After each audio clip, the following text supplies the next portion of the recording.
sécurité du cloud, détecter et répondre à une attaque sur un container. Et j'ai le plaisir d'avoir à mes côtés Monsieur Simon Kentel, Senior Corporate Sales Engineer chez CrowdStrike.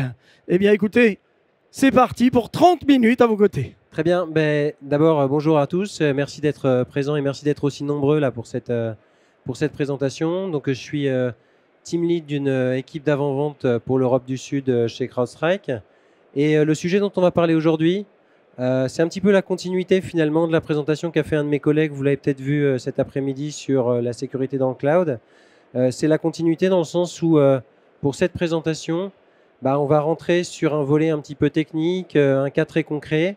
Et on va vous présenter, enfin je vais vous présenter une attaque dans le cloud, en l'occurrence une attaque sur AWS, sur un conteneur et sur un conteneur sur de l'EKS.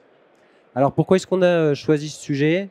En fait, ça part un petit peu d'un constat. Et ce constat, c'est que je pense qu'à peu près toutes les entreprises, toutes les personnes avec qui on discute sont conscientes un peu de la menace, des typologies d'attaques qu'il peut y avoir dans des environnements cloud, mais n'ont pas forcément eu l'occasion de voir ce genre d'attaque en live. Et donc l'idée, c'est un petit peu de vous présenter un cas concret, un scénario, une attaque sur un conteneur et un petit peu toutes les conséquences que ça peut avoir, en particulier quand on travaille chez des cloud providers publics type AWS, GCP et Azure. Voilà, donc je vous présente d'abord un petit peu le dilemme que j'ai eu pour cette présentation. Est-ce que je faisais l'attaque en live ? Est-ce que je la faisais à l'avance et je vous la présentais ensuite sur slide ? J'ai longtemps hésité et finalement j'ai choisi un peu la voie de la sagesse. Donc ce que j'ai fait, c'est que j'ai joué l'attaque, j'ai pris des captures d'écran et je vais vous la présenter. Alors pourquoi est-ce que je l'ai fait comme ça ? Parce qu'en 30 minutes, ça me semblait un peu risqué de le faire en live.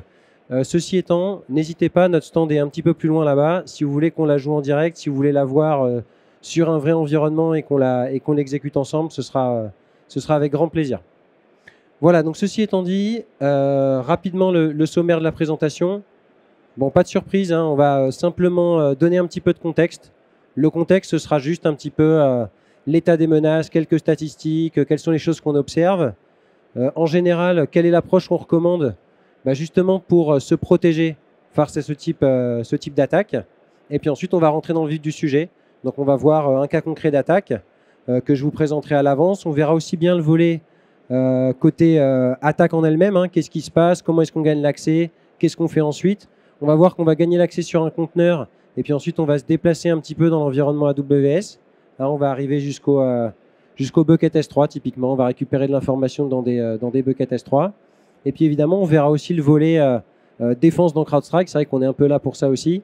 Vous montrer comment ça pourrait se traduire dans CrowdStrike, comment ça pourrait être bloqué. Finalement, quelles sont les mesures qu'on pourrait prendre pour éviter ce type d'attaque. Et puis on terminera bien sûr par une petite conclusion et on gardera du temps bien sûr pour vos questions également. Ok, donc pour ce qui est du contexte, je vais faire bref, c'est des choses que vous avez déjà certainement entendues.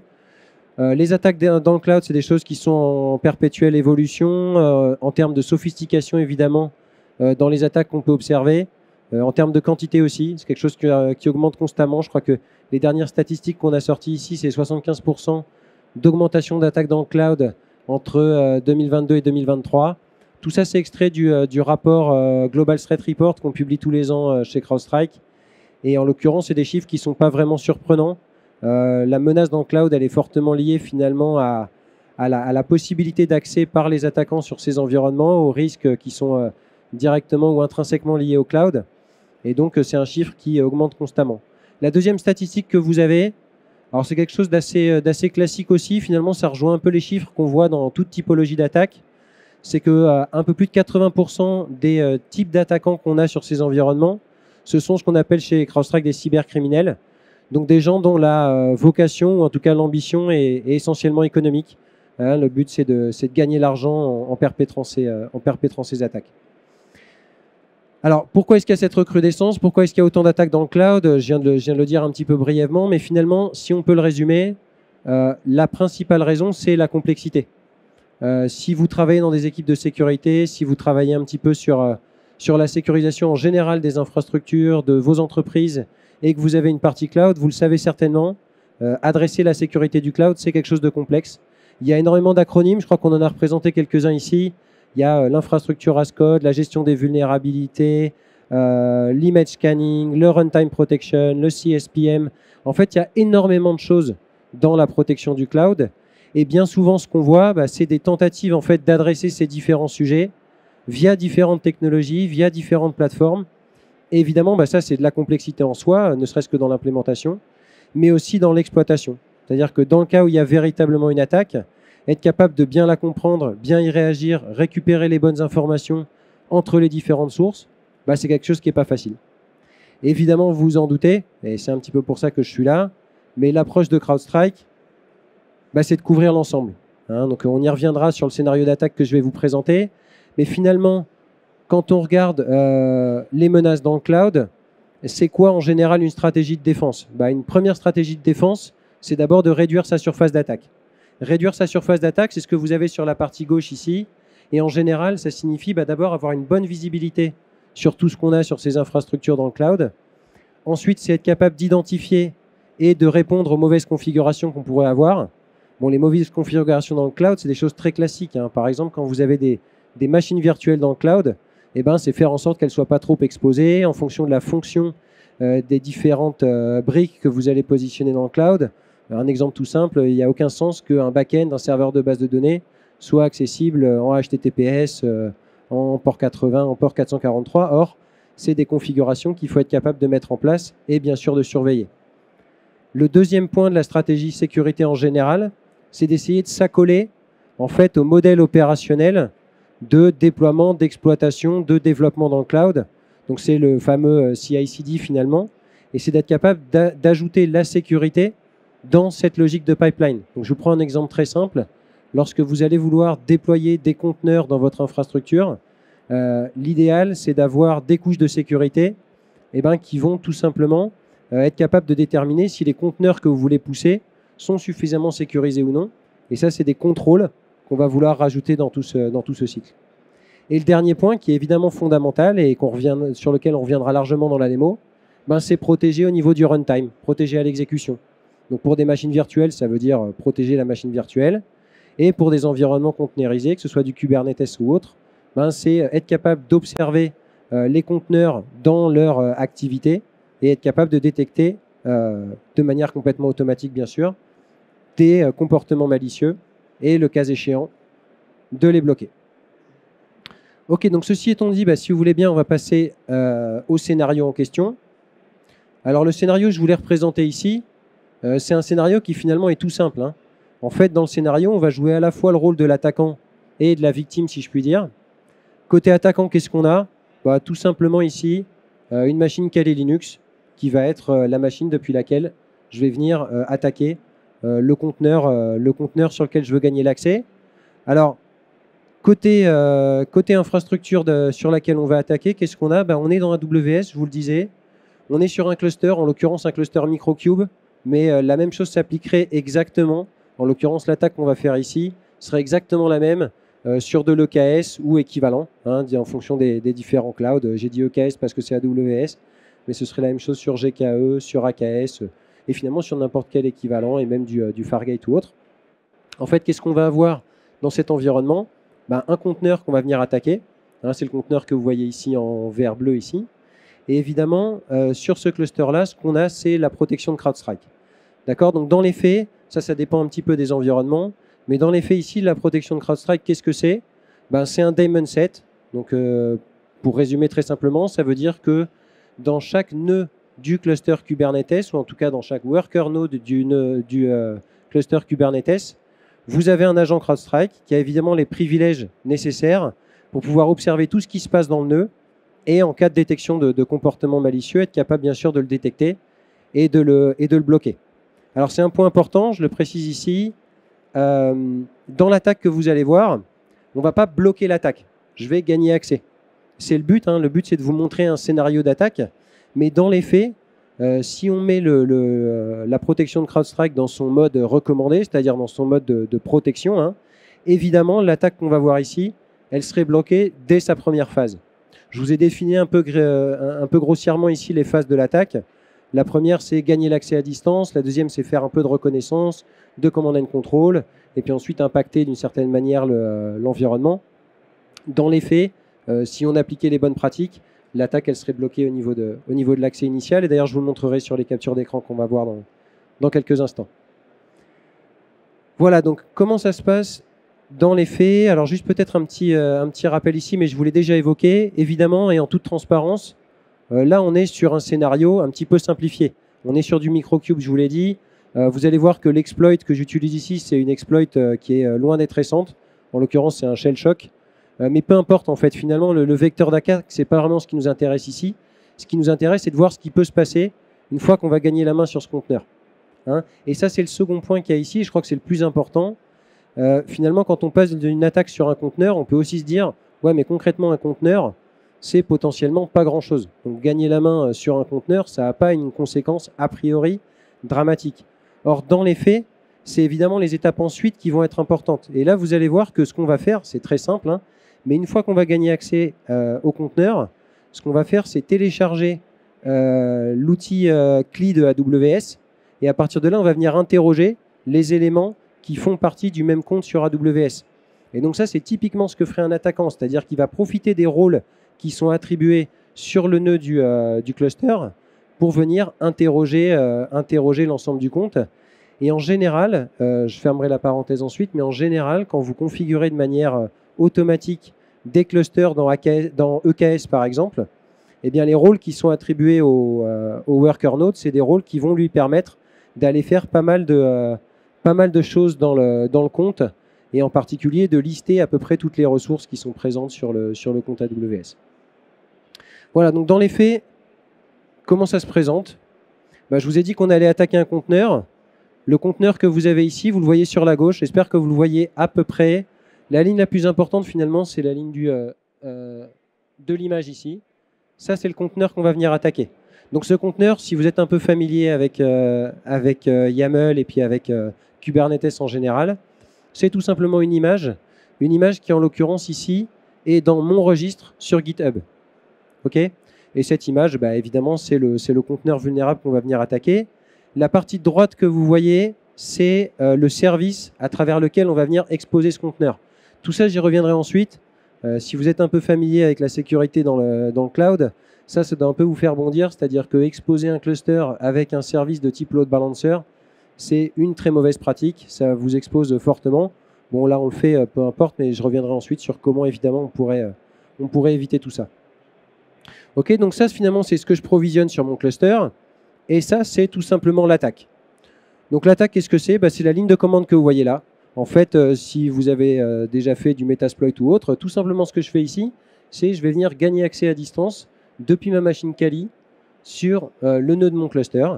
Le port que vous voyez ici, le 30010, c'est le port à travers lequel on expose le conteneur vulnérable. Ok? Donc je gagne accès à distance. Et une fois que je gagne accès à distance, je vais exécuter des commandes qui sont un peu représentatives, ou en tout cas naïvement représentatives de ce que ferait un attaquant. Je fais un peu de reconnaissance. Où am I? Bon, et après, qu'est-ce que je fais? Je regarde un peu où est-ce que je suis. Je fais un ping. Alors, pourquoi est-ce que j'ai fait ce ping-là ici? C'est juste pour vous rappeler que, bien sûr, dans les modèles de CrowdStrike, l'intelligence a un rôle très important. La connaissance des attaquants, c'est un rôle très important. Ici, ce que j'ai fait, c'est juste simuler le fait que j'allais commander, communiquer avec mon command and control sur une URL qui est en l'occurrence un IOC chez CrowdStrike. Et ça, vous le verrez dans les captures suivantes que je vous présenterai. C'est associé, attribué à un groupe d'attaquants. La ligne qui est importante ici, c'est celle que vous avez en bas. En gros, ce curl ici, c'est ce que je vous expliquais, c'est-à-dire qu'on va avoir le téléchargement sur le conteneur de tout ce dont j'ai besoin pour faire des interrogations sur AWS. Donc le CLI AWS ici. Ok, une fois que j'ai fait ça, je vais bien sûr m'en servir. Et je vais m'en servir pour faire deux choses ici. Je ne ferai pas beaucoup plus, mais c'est déjà assez représentatif. La première chose que je vais faire, c'est lister un petit peu les buckets S3 qui sont dans mon compte et désactiver le logging sur ces buckets. Ok, donc ça, on le verra ensuite, comment est-ce qu'on pourrait éviter ça, bien sûr. Bon, en l'occurrence, on n'aurait jamais pu arriver jusque-là dans la vraie vie, mais là, en l'occurrence, ce que je vais faire, c'est déshabiliter le logging sur les buckets. Et ensuite, ce que je vais faire, c'est simplement copier le contenu d'un de ces buckets. Et vous voyez qu'ici, je vais copier le fichier qui s'appelle confidential data et je vais l'appeler, je crois, stolen info, quelque chose comme ça. OK? Donc ça, c'est un peu le scénario d'attaque. Encore une fois, hein, gain d'accès à distance sur un conteneur, téléchargement sur le conteneur du CLI AWS. Au passage, à peu près tout ce qu'on présente ici, ce serait bloqué par l'agent de CrowdStrike. Je vous ai évoqué le fait que l'accès initial serait bloqué, mais le fait typiquement de pouvoir télécharger le CLI AWS et l'exécuter ensuite, ça c'est ce qu'on appelle un drift, en tout cas chez CrowdStrike, c'est-à-dire le fait d'avoir finalement fortement modifié le contenu du conteneur. Et ça, c'est des choses qu'on détecterait aussi et qui seraient bloquées. Alors si on passe côté volet défensif cette fois, ou volet comment est-ce que ça se représente dans CrowdStrike. Alors la première chose que je voulais vous montrer, ça c'est l'interface sur laquelle on arrive quand on va arriver dans la console de CrowdStrike. Et finalement, c'est ce que vous voyez. Alors je suis désolé, je ne sais pas si vous voyez très bien, mais en l'occurrence, vous verrez que dans la même interface, je vais avoir absolument toutes les détections. Et ça, c'est un point qui est important, c'est-à-dire que pour une équipe de sécurité, vous allez avoir dans le même endroit, représenté de la même manière, aussi bien les événements de sécurité, ce qu'on appelle les détections, pour des endpoints traditionnels, des machines virtuelles, des serveurs, des postes de travail, mais aussi les environnements cloud, potentiellement des identités, par exemple, on fait aussi la protection des identités, et même des sources tiers. Par exemple, ici, vous pourriez avoir des détections, je crois que j'en ai quelques-unes, sur des firewalls, en l'occurrence des firewalls Palo Alto. Donc ça, c'est le point d'accès initial. Ensuite, ce qu'on va faire, c'est regarder si vous connaissez les EDR, si vous connaissez les notions d'arborescence de process, là, on va retrouver exactement la même chose. Tout ce qu'on vient en fait d'observer côté attaquant, tout ce qui s'est exécuté sur le conteneur, on va le retrouver dans une arborescence de processus, alors que j'ai un peu nettoyé ici pour que ce soit plus visible. Mais dans cette arborescence de processus, on retrouve absolument toutes les commandes, bien sûr, qui ont été exécutées. OK ? Et je crois que je le précise ici, vous le voyez en fait dès le début de l'arborescence, au moment où on a le bash qui tente d'établir la connexion ici, vous avez déjà une détection qui vous dit qu'il y a une tentative de reverse shell. Et dans les faits ici, vous avez clairement un indicateur qui vous dit qu'on l'a laissé passer parce qu'on a mis des configurations exprès pour, mais que dans les faits, ça se serait bloqué à cette étape-là de l'exécution. Ensuite, ce qu'on retrouve, c'est tout ce qu'on avait vu, hein. Le UMI, Uname, ping, le téléchargement de la WS CLI, le lancement des commandes, etc. etc. Ok, alors évidemment, ce qu'on vient de voir à l'instant, c'était une arborescence de process dans laquelle on voit tout ce qui vient de s'exécuter. Et on l'a vu depuis finalement une console centrale. Évidemment, la question suivante qu'on se pose, c'est quoi le conteneur en question? Parce que nous, on l'a vu dans l'attaque précédente, mais côté défense au départ, on ne sait pas de quel conteneur on est en train de parler. Et donc toute cette information, elle va être présente dans la même interface en fait, hein. On était sur le process tree. Là, je vais juste venir sur le détail ici. Et ce que j'ai ici, c'est tout simplement l'identifiant de mon conteneur. Okay ? Et ça, c'est ce qui va me permettre de basculer vers une vue un petit peu plus spécifique. Basculer vers cette vue plus spécifique, c'est aller vers la présentation du conteneur en lui-même. Alors, j'ai plein d'informations associées à mon conteneur, mais peut-être les plus essentielles au moment où je démarre finalement cette investigation, ça va être c'est quoi l'image de mon conteneur? Et si vous vous souvenez tout à l'heure ce qu'on avait dans le manifest file là, du conteneur, on va retrouver le registre GitHub dans lequel il y avait mon image. Bien sûr, ce qu'on pourrait faire à partir de là, c'est regarder très simplement quels sont les autres conteneurs qui exécutent la même image. Parce que ce qui nous intéresse probablement, c'est de venir modifier ça. On ne veut plus que cette image qui soit malicieuse, elle soit exécutée sur des conteneurs sur mon cluster. Autre chose que j'aurais, je crois qu'on le voit assez mal finalement, mais c'était un peu l'idée ici.